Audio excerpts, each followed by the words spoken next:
This is Hank for the Wildflower Bee Farm. Signs a queen has failed. This hive did fail.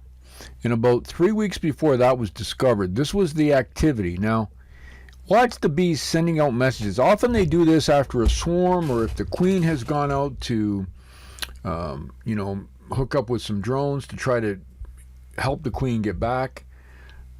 This hive was queenless. And that's why it eventually didn't make it. The question is, by watching this, what should we have noticed? Are any bees bringing in pollen is a question. So this was a beautiful day. Bees of all the other hives were bringing in pollen.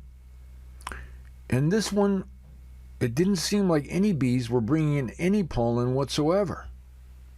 What does that tell you? It was a warm day, but the bees that are flapping are not helping much with the air circulation. They're sending out messages. They're trying to send out pheromones.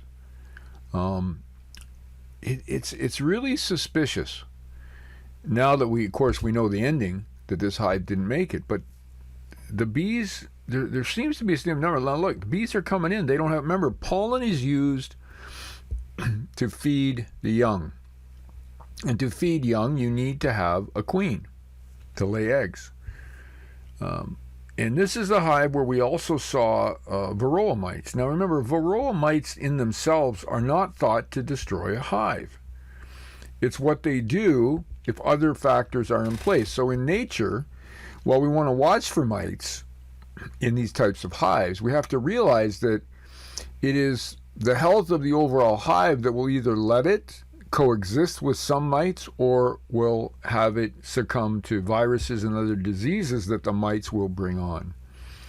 The other thing, as the population of the hive decreases, as is happening here, there appear to be more mites per population because there are fewer and fewer bees.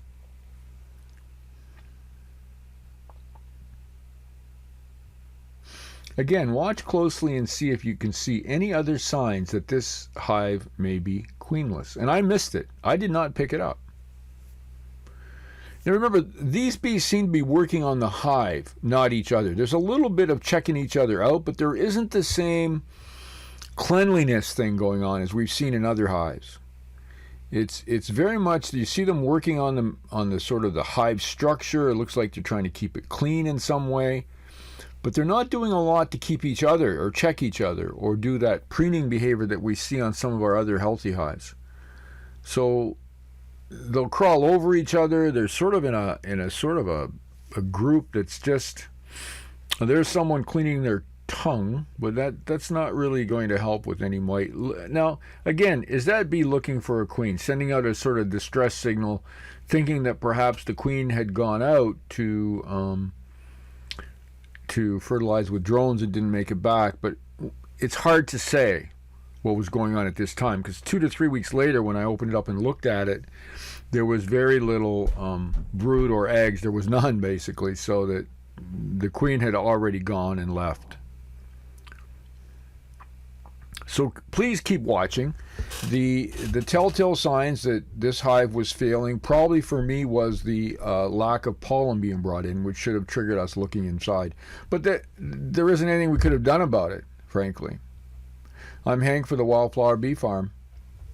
Have a great day.